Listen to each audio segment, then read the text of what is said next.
गद्दारी गद्दारी किती करायची, सगळं काही दिलं, आमदार केलं, खासदार केलं, काही जणांना मंत्रीपद दिली, तरी सुद्धा यांची भूकच शमत नाही. इथल्या पालकमंत्र्याचा उल्लेख केला. मी म्हटलं कोण आहे रे बाबा पालकमंत्री? तर तो पालकमंत्री ज्यांनी सुप्रिया सुळेला शिवी दिली होती. अशी लोक हे बाजूला ठेवतात आणि म्हणे आम्ही हिंदुत्ववादी. आम्ही छत्रपती शिवाजी महाराजांचं नाव घेतो आणि महाराजांनी जे आम्हाला शिकवलं की परस्त्री असते ती माते समान, महिलांचा आदर करायचा, आणि बिंदास शिवी देत आहेत तरी सुद्धा बाजूला मांडीला मांडी लावून मंत्रिमंडळात बसतायत.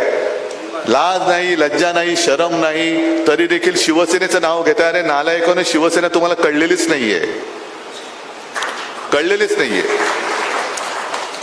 शिवसेना हा एक निखार आहे, हे एरागबळचं काम नाहीये. मी अनेकदा सांगितलेलं आहे की आपलं धनुष्यबाण त्यांनी चोरलं. आज चोराच्या हातामध्ये धनुष्यबाण आहे.